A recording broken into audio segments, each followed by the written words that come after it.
The knock came just before dawn. 3 weak taps that barely registered over the wind, screaming through the pines. Nathan Caldwell woke with the rifle, already in his hand, instinct carved deep by years alone in Wyoming winter, where anything that moved after dark usually meant trouble.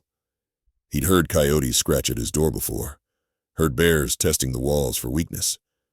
But this sound carried something different in it, something desperate and human that made his chest tighten before he was fully awake. He lit the lantern with stiff fingers that fumbled the match twice, pulled his coat over the union suit he slept in, crossed the floor that creaked with cold. The knock came again, softer this time, like whoever stood outside was using their last strength just to make contact. When Nathan opened the door, lantern light fell on a scene that would live behind his eyes forever.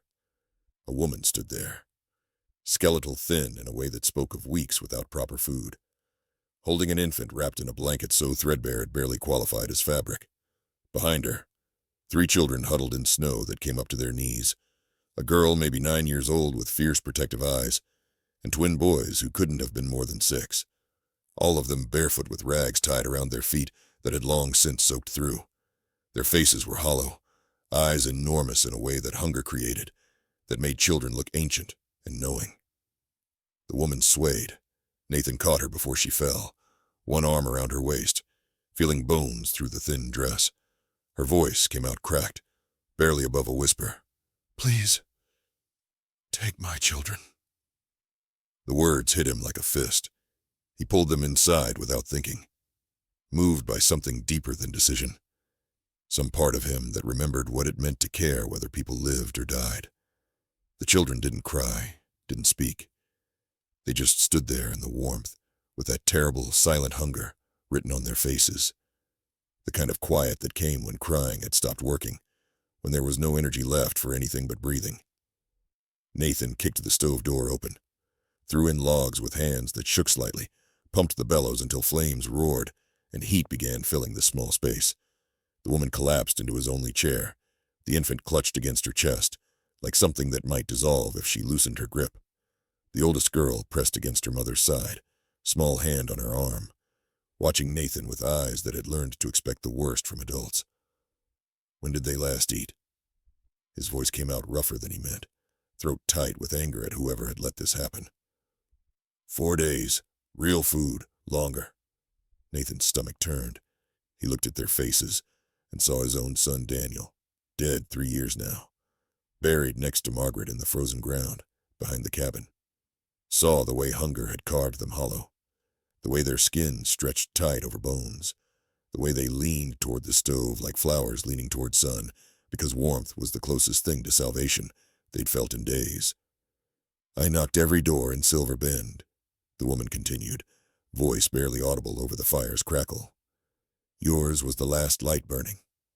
The twin boys stood by the stove, hands outstretched toward heat that must have felt like mercy. Their fingers were red, nearly frostbitten. Skin that would hurt like hell when feeling returned. The toddler, a little girl maybe 3 years old, clung to the older girl's dress with both hands, face buried in the fabric. "Take them," the woman begged, and her voice broke on the words. "I'll go. I'll walk into the snow. Just save them. Please." Nathan knelt in front of her, eye level, seeing her clearly for the first time. Her eyes were gray, rimmed with exhaustion and shame. She couldn't have been more than 28, but grief and starvation had aged her into something older, something carved from hardship. "How far did you walk?" "From town. 6 miles in this cold. 6 miles with children without shoes, through snow that would have killed weaker people, through wind that cut like knives." Nathan looked at their faces again, the silent plea in their eyes, the way they'd stopped expecting anything good, but still hoped anyway, because hope was all they had left. He thought of Margaret, how she'd begged him to save their son while she bled out in their bed, how he'd failed them both, how he'd sworn he'd never fail anyone again if he got another chance. "I'll take you too," he said quietly. The woman's eyes flooded. She shook her head, disbelief and hope warring in her expression. "You don't understand. I have nothing. I can't pay you. Didn't ask you to. The oldest girl gripped his sleeve with surprising strength. Don't hurt Mama. Nathan met her fierce gaze, saw the warrior she'd had to become to survive this long. Won't, I promise. Outside, wind screamed through the trees like something alive and hunting. Inside, for the first time in 3 years, Nathan's cabin felt like something other than a tomb where he waited to join his dead. If you're drawn to stories where survival rewrites the rules of belonging, where one choice in the frozen darkness changes everything, hit that subscribe button. These tales of the frontier don't tell themselves, and your support keeps them coming. Now back to the cabin, where 6 lives hung in the balance of one man's mercy. Dawn broke cold and pink across the snow. Nathan fried his last 4 eggs in the cast-iron skillet, boiled beans in the pot, sliced the remaining salt pork into strips so thin they were almost transparent. It was his ration for the week. For 6 people, it would last 1 meal. He didn't care. The arithmetic of survival had shifted overnight, and hoarding food while children starved wasn't survival. It was just another kind of death. The children sat at his table where Catherine had settled them, her hands shaking as she smoothed their hair and whispered reassurances they probably didn't believe. The infant slept in her arms, breathing steady now in the warmth, color returning to lips that had been blue when they'd arrived. Nathan set the plates down. Eat. They fell on the food like starved animals, which is what they were. The twin boys shoveled eggs into their mouths with their hands, manners forgotten or never learned. The toddler gnawed on salt pork, grease running down her chin, eyes closed in something approaching bliss. The oldest girl ate slowly, methodically, her gaze never leaving her mother, checking constantly that this wasn't a dream that would evaporate. The woman pushed her plate toward the infant. For when she wakes, you eat, Nathan said firmly. She's asleep. You're not. Catherine hesitated, then obeyed. She ate mechanically, tears streaming down her face that she didn't bother to wipe. Nathan turned away, unable to watch. Shame was a private thing, and she'd earned the right to feel it without audience. When the plates were empty, the children sat back, eyes glazed with the first fullness they'd felt in weeks, maybe longer. The toddler climbed into Nathan's lap without asking, curled against his chest, and fell asleep. He froze, unsure what to do with his hands, with this small, warm weight that trusted him completely. Finally, he wrapped one arm around her. She was so light, it hurt his chest. My name is Catherine Wade, the woman said quietly. This is Anna, Daniel, Thomas, Rose, and Grace. She pointed to each child in turn, giving them back their identities, making them real.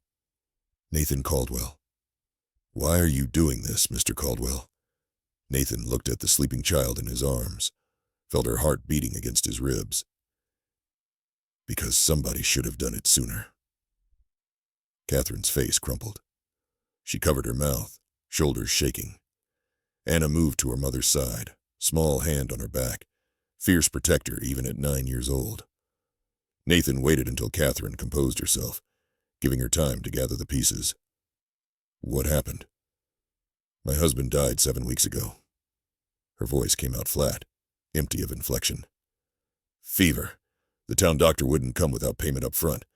By the time I borrowed the money, it was too late. Nathan's jaw tightened. He'd seen that before. Good people dying for lack of coin. Doctors who valued payment over life. The brutal arithmetic of frontier medicine. The landlord evicted us, Catherine continued. The church lady said I was improvident, that my husband's death was God's judgment for our debts. I tried washing clothes, mending, anything. No one would hire me. So you walked 6 miles in the snow. I had nowhere else to go. Nathan looked around his cabin. 1 room, 1 bed, shelves nearly bare, flour down to the bottom of the sack, beans almost gone. Enough supplies for 1 man through March, maybe. For 6 people, 2 weeks if they were careful, less if they weren't. I have to leave, Catherine said suddenly, standing. You've been kind, but I can't. Where will you go? Catherine had no answer. She stood there with the infant in her arms, looking at the door like it led somewhere other than frozen death. Nathan shifted Rose in his arms. "You'll stay. We'll figure out the rest. You don't have enough food. Then I'll get more." How? Nathan didn't know yet, but he'd find a way. He'd traded his father's watch for supplies once before. Maybe there were other things. The rifle, the horse, the land itself, if it came to that. "I'll manage." Daniel and Thomas had fallen asleep against each other by the stove, small bodies finally warm and fed and safe. Anna watched Nathan with cautious hope, the kind that had been disappointed so many times it barely dared exist. Catherine held Grace close, her gray eyes searching his face for deception, for cruelty, for the trap she'd learned to expect from people who offered help. She found none. "Why?" she whispered again, needing the answer to make sense. Nathan met her gaze. "I know hungry. I know cold. That's enough reason." Outside, snow began to fall again, soft and steady, covering their tracks from town, erasing the evidence of their desperate journey. Inside, for the first time in months, Catherine Wade closed her eyes and felt something she'd forgotten existed. Safe. That night, Nathan gave the children his bed. They piled in together, Anna on the outside like a guard, the twins in the middle sharing warmth. Rose curled between them. Grace slept in a drawer lined with blankets, the makeshift cradle placed where Catherine could reach her. Catherine herself lay on the floor beside it, one hand resting on the drawer's edge. Nathan took the rocking chair by the stove. He stared at the ceiling beams where he'd carved initials 3 years ago. N+M, 1878. Him and Margaret, their wedding year. The memories came unbidden and sharp. Margaret's laugh. Her hand in his, the way she'd hummed while cooking. Then the blood, so much blood, and the midwife's face when she'd said they were both gone, wife and son. Both taken by the same winter that was trying to take these people now. A floorboard creaked. Catherine stood there, Margaret's shawl wrapped around her shoulders. Nathan had given it to her earlier without thinking, pulled it from the chest where it had sat untouched for 3 years. It looked right on her somehow, like the past blessing the present. "I should go," Catherine said quietly. Nathan looked at her. "Why?" "I'm a burden." "You're a mother protecting her children. That's not a burden. That's the strongest thing I know."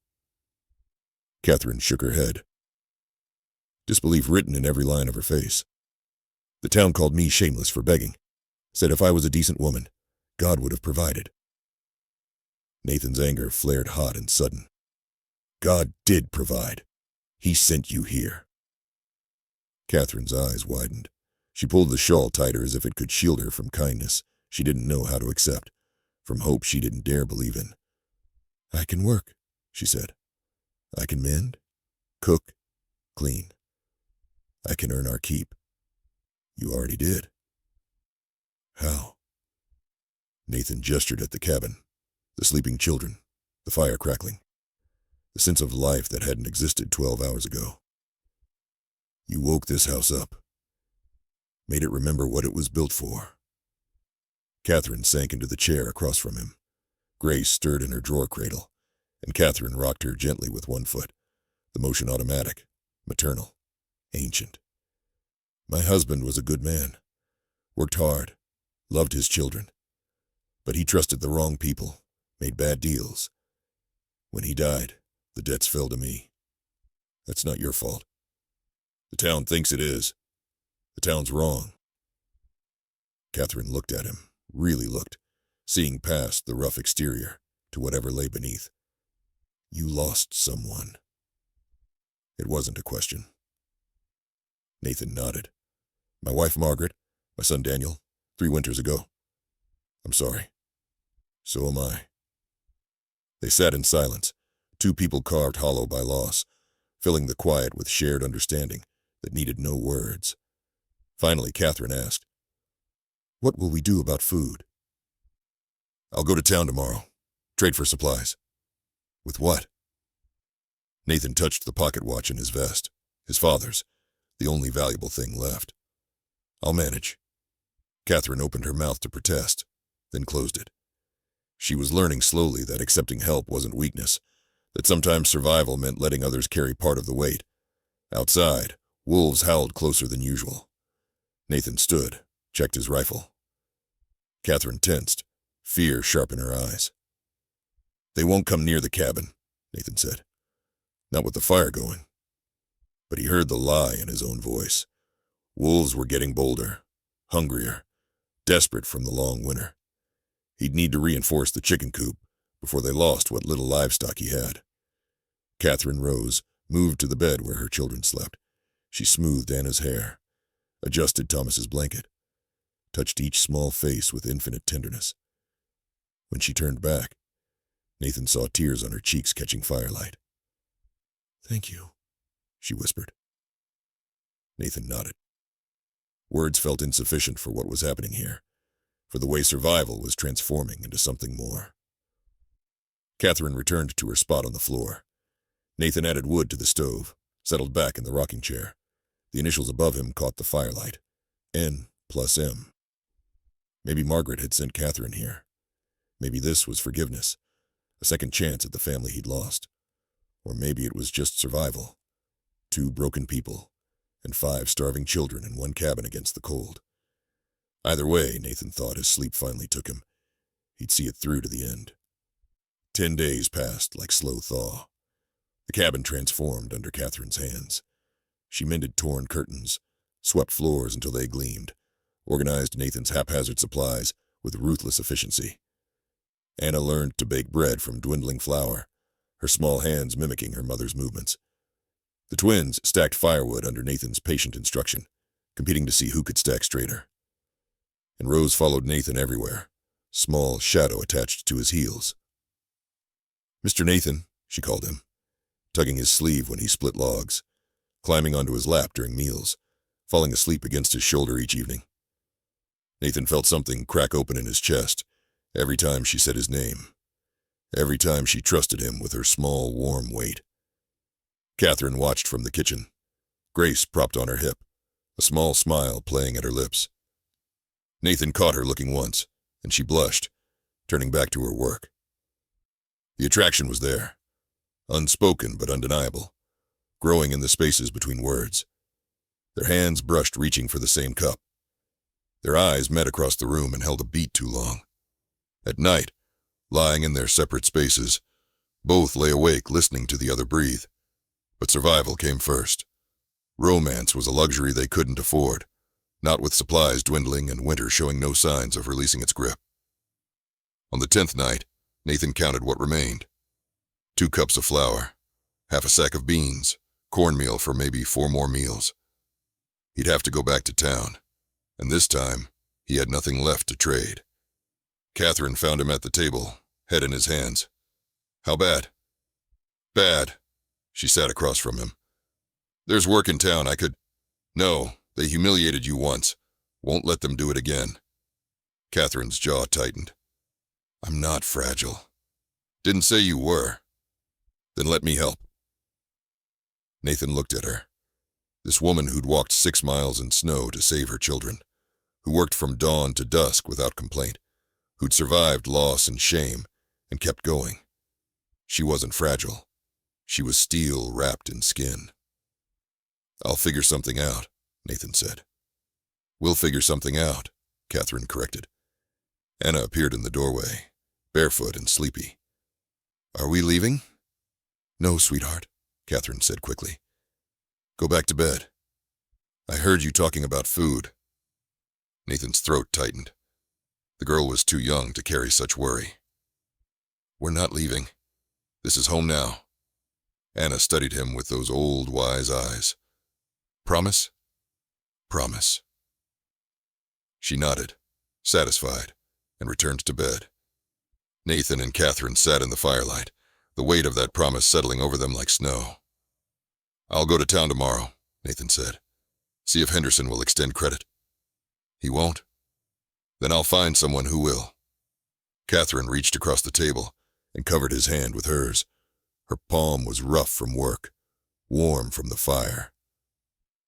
Nathan stared at their joined hands, afraid to move, afraid she'd pull away. She didn't. "Whatever happens," Catherine said, "we face it together." Nathan nodded, unable to speak past the tightness in his throat. Outside, an owl called. Inside, something shifted between them. Partnership deepening into something more. Something that felt like the beginning of healing. Silver Bend was 20 miles of frozen mud and broken dreams. Nathan rode in at noon, the town square bustling with Saturday commerce. Men clustered outside the saloon. Women hurried between shops. Children chased each other through slush. He tied his horse outside Henderson's mercantile and steeled himself for what was coming. The bell chimed as he entered. Henderson looked up from behind the counter, eyes narrowing with recognition and something else, judgment already formed and calcified. "Caldwell, heard you took in the Wade widow." Nathan's jaw tightened. "That's right." Henderson smirked. "Mighty charitable of you. I need supplies, flour, beans, salt pork. I can pay end of April when I sell the spring calves." "Credit?" Henderson leaned back, arms crossed. "How many mouths you feeding now?" "6. On a failing ranch." Henderson shook his head. "Can't do it, Caldwell. You already owe from last year's seed." Nathan's hands fisted at his sides. "I'm good for it. Maybe not. But I'm not a charity house. Neither was the church, apparently." Henderson's expression hardened. "Watch your mouth." Nathan bit back the words, clawing up his throat. He needed supplies more than he needed satisfaction. "What about half now? Half in April?" "No credit. Cash only." Nathan pulled out his remaining coins, 3 silver dollars that represented everything he had left. Henderson counted them and slid them back. Not enough for a week's supplies. Behind Nathan, the door chimed. Mrs. Patterson entered, the deacon's wife, nose already wrinkled in judgment. "Mr. Caldwell," she said coldly, "I heard you're harboring that woman." "I'm providing shelter to a widow and her children." "Providing more than shelter, from what I hear." Nathan turned slowly. "Ma'am, if you've got something to say it plain." Mrs. Patterson's cheeks flushed. Decent folk don't cohabitate outside marriage. It's sinful. Decent folk don't let children starve either. But here we are. Her mouth opened and closed. Henderson coughed, hiding a smirk. "The Reverend says if you're going to keep that woman under your roof," Mrs. Patterson continued, "you'd best marry her proper. Otherwise, you're living in sin." Nathan felt heat climb his neck. Not anger. Realization. She was right. Not about sin, but about protection. A wife had legal rights, a dependent had none. If he died, Catherine would be homeless again. But a wife could inherit the land, the cabin, everything. Marriage wasn't romance. It was survival strategy. "I'll consider it," Nathan said evenly. Mrs. Patterson sniffed and swept toward the fabric counter. Nathan turned back to Henderson. $3. What'll that buy?" Henderson sighed. 10 pounds of flour, 5 of beans. That's it." "Fine." Nathan took the supplies and left before his pride could sabotage him further. Outside, Reverend Stone stood waiting. Tall, weathered, eyes kind beneath bushy brows. "Son, got a minute?" Nathan nodded. "I won't preach at you," Stone said. "But Mrs. Patterson's got a point, even if she makes it poorly. That woman's reputation is hanging by a thread. Yours, too. Don't care about my reputation. Maybe you should, for her sake." Nathan looked at the Reverend, one of the few who'd spoken against the town's treatment of Catherine. "You think we should marry?" "I think if you're committed to caring for her and those children, making it legal protects everyone." "She might not want to marry me." Stone's eyes crinkled. "Son, I've seen how she looks at you. She'll say yes." Nathan's heart hammered. He hadn't let himself think that far, hadn't dared hope. "I'll talk to her," he said finally. Stone clapped his shoulder. "Good man." Nathan rode home through afternoon cold, supplies tied behind his saddle, mind churning. Marriage to Catherine terrified and thrilled him in equal measure. When the cabin came into view, smoke rising from the chimney, children's voices drifting through trees, Nathan realized something. He wasn't proposing out of duty. He was proposing because he wanted her to stay forever. 3 days after Nathan's return, the creditor came. Catherine saw the wagon first, black carriage cutting through melting snow, official and ominous. Her stomach dropped. "Nathan!" she called. He emerged from the barn, saw the wagon, and his face went hard as stone. Silas Webb stepped down, banker and landowner, the man who held mortgages on half the county. Beside him, the county clerk carried a leather case. "Caldwell," Webb said, tipping his hat with mock courtesy. "Webb, I've come about your taxes. You're $49 in arrears, payments due in 2 weeks. Otherwise, the county seizes the property." Catherine's breath caught. Anna appeared beside her, holding Rose's hand. The twins peered from behind Nathan's legs. "I'll have it," Nathan said. Webb's smile was cold. "Will you? Expensive business, Charity." 2 weeks, Nathan repeated. Webb gestured to the clerk, who produced a document. "Sign here. Acknowledges the debt and deadline." Nathan signed without reading. Webb tucked the paper away, eyes drifting to Catherine with a look that made her skin crawl. "Mrs. Wade, heard you landed on your feet." Catherine lifted her chin. "I'm managing." "I'm sure you are." Webb's tone implied things that made Nathan's fists clench. When the wagon pulled away, Catherine sagged against the doorframe. Nathan stood frozen, staring at the rutted tracks and mud. $49, Catherine whispered. "I'll figure it out." Catherine disappeared inside and returned moments later with something clutched in her hand. "Take this." She held out a gold pocket watch, ornate and engraved. Nathan recognized it from her belongings. "That was your husband's." "It was his grandfather's, worth 60, maybe more." "Catherine, no. Take it." Her voice cracked. "You've given us everything. Let me give something back. Won't rob you of your past." "My past is dead," Catherine's eyes blazed. "This, right here, right now. This matters. These children matter. You matter." Nathan stared at her, torn between pride and desperation. "We're supposed to be partners," Catherine continued, voice breaking. "So let me be your partner." She turned and walked inside. The watch lay in the snow where she'd dropped it. Nathan picked it up, the gold cold against his palm. Behind him, Anna stood in the doorway. "Mama cries at night. She thinks we'll lose this place.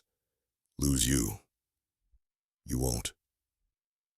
"Then why are you fighting?"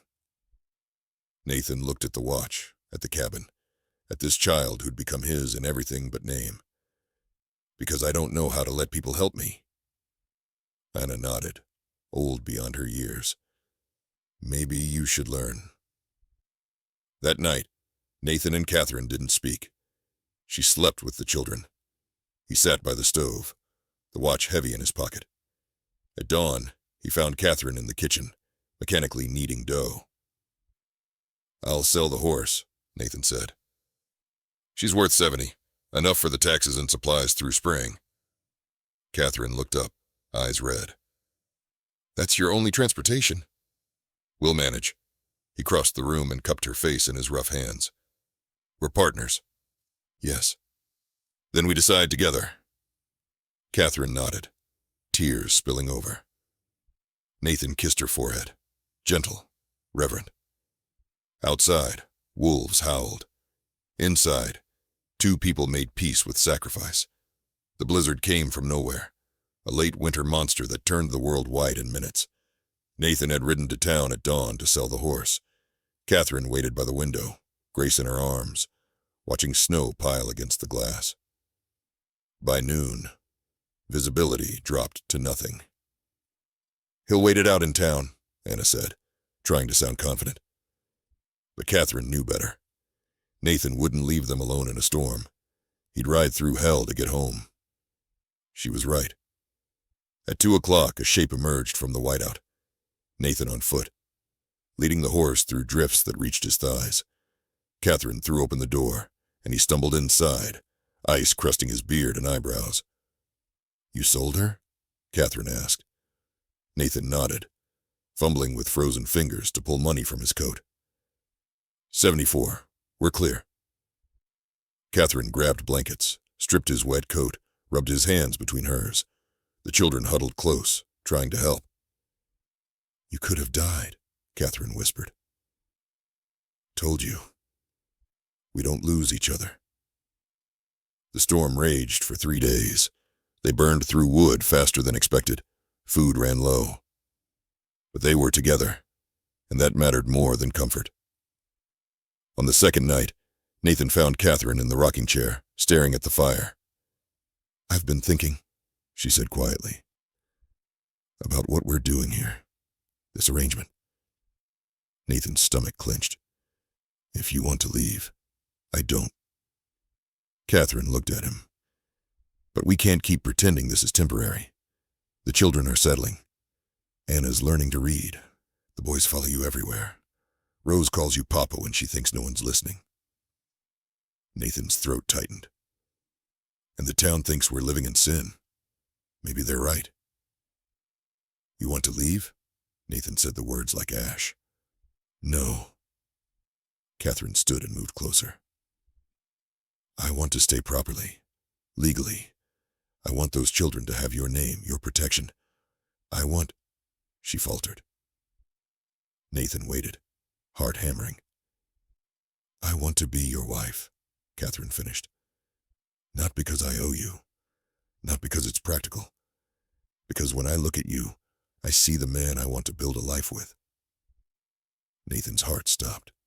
"Catherine, you don't have to." She kissed him. It was clumsy, desperate. 3 years of loneliness poured into the touch. Nathan gasped, then kissed her back, hands finding her waist, pulling her closer. When they broke apart, both were shaking. "I thought I was done," Nathan whispered. "Done living, done hoping. Then you knocked on my door, and everything changed." "So that's yes?" "That's yes." Behind them, Anna cleared her throat. They turned to find all 4 older children watching, various expressions of delight on their faces. "Finally," Anna said. The twins high-fived. Rose clapped. Even Grace gurgled approvingly. Catherine laughed. A real laugh. The first Nathan had heard. The sound filled the cabin like light. Outside, the storm howled. Inside, a family took shape. 2 weeks later, Nathan and Catherine stood before Reverend Stone in the courthouse. The town had turned out. Curiosity, judgment, and a few genuine well-wishers filling the benches. Mrs. Patterson sat in the front row, lips pursed. Webb lurked in the back, arms crossed. Catherine wore a borrowed dress, mended and pressed. Nathan wore his father's suit, moth-eaten but clean. The children stood beside them, Anna holding Grace, the twins scrubbed shiny, Rose clinging to Nathan's leg. Stone opened his Bible. "Dearly beloved." "Wait." Webb stepped forward. The crowd murmured. "Something to say, Silas?" Stone asked mildly. "Just wondering about the timing. A man avoids taxes, then suddenly marries the woman he's been keeping. Convenient." Nathan's jaw tightened. Catherine's hand found his and squeezed. "You've got a problem with me," Nathan said quietly. "Say it plain." "No problem. Just think folks should know what they're witnessing." "Then let me tell them." Nathan turned to face the crowd, Catherine's hand still in his. 6 weeks ago, this woman knocked on my door with 4 starving children. She'd walked 6 miles in the snow because every one of you locked your doors. The crowd shifted uncomfortably. "She wasn't asking for charity," Nathan continued. "She was begging for mercy, and she got none. Not from the church, not from the good folk of this town. None." Mrs. Patterson's face flushed. "So I took them in, fed them, sheltered them. And you know what? They saved me. I was a dead man walking. They gave me a reason to live." He looked at Catherine, her gray eyes bright with tears. "I'm marrying her because I love her. Because those children deserve a father. Because this is right and good, and the only thing that makes sense in this world." He turned back to Webb. "You want to judge me? Go ahead. But you'll have to judge her first, and I won't allow it." Silence. Then from the back, a weathered farmer named Harris stood. "I'll witness it." Another man stood. Then a woman. Then more. Mrs. Patterson remained seated, but she bowed her head, as close to approval as she'd give. Webb's mouth thinned. He turned and left. Stone smiled. "Shall we continue?" The vows were simple. Nathan's voice shook. Catherine's hands trembled, but they spoke the words, slid Margaret's old ring onto Catherine's finger, blessed by the past, claimed by the present. "I now pronounce you man and wife." Nathan kissed his bride, and the courthouse erupted in applause. Outside, Harris pressed $10 into Nathan's hand. Others followed. $5 here, a bag of flour there, canned goods, a quilt. The town's conscience stirring at last. Nathan and Catherine climbed into the borrowed wagon. Children piled around them. Catherine leaned against Nathan's shoulder as they rode home. "Think they'll remember this kindly?" she asked. "Don't care," Nathan said. "I've got everything I need right here." Rose tugged his sleeve. "Papa?" Nathan's heart stopped. "Yes, sweetheart. Are we really a family now?" Nathan looked at Catherine, at the children, at the future stretching before them. "We really are." Spring came slowly, then all at once. Snow melted into mud, mud dried into earth, and earth cracked open with green shoots, reaching toward sun. Nathan and Catherine worked the garden side by side, him digging furrows, her planting seeds, the children scattering straw mulch. 8 weeks since the wedding. The cabin bore signs of permanence. New curtains Catherine had sewn. Shelves Nathan had built, children's drawings pinned to walls, and Catherine's belly just beginning to swell. Nathan noticed when she paused to press her hand there, small smile on her lips. She caught him watching and blushed. "November, I think," she said softly. Nathan pulled her close, kissed her temple. "Margaret would have liked you." "I hope so." They finished planting as the sun climbed. Potatoes, beans, carrots, squash. Enough for 8 people, maybe 9 by winter. At midday, they walked to the small cemetery behind the cabin. Nathan had cleared the weeds, repaired the fence. 2 graves lay there, Margaret and their son. Catherine picked wildflowers, the first blooms of spring, and placed them on the stones. "Thank you," Nathan whispered to the graves, "for sending her to me." Catherine's hand found his. They stood together in warm sun, children playing behind them, and Nathan felt something he hadn't felt in 3 years. Peace. That evening they gathered on the porch. Nathan in the rocking chair, Catherine beside him. Children sprawled at their feet. Grace dozed in Catherine's arms. Rose leaned against Nathan's leg. "Tell us a story, Papa," Anna said. Nathan thought about it. The knock before dawn. The desperate woman with starving children. The choice that changed everything. "Once," he began, "there was a man who thought he was finished with living." "Was he sad?" Thomas asked. "Very sad." "What happened?" Daniel pressed. Nathan looked at Catherine, at her smile, at the love in her eyes. Someone knocked on his door, and everything changed. The children listened, wrapped in the story. Catherine rested her head on Nathan's shoulder. Above them, stars emerged one by one, bright and infinite and full of promise. "Did they live happily ever after?" Rose asked sleepily. Nathan kissed the top of her head. "They lived, and that was enough." Catherine squeezed his hand. Inside her, new life stirred. Another chance, another beginning. The mountain wind carried the scent of pine and wildflowers. In the garden, seeds dreamed of sunlight. On the porch, a family breathed together. Nathan Caldwell, widower, rancher, father, looked at the life he'd built from ashes and thought, some winners break you, some winners remake you. This one gave him everything.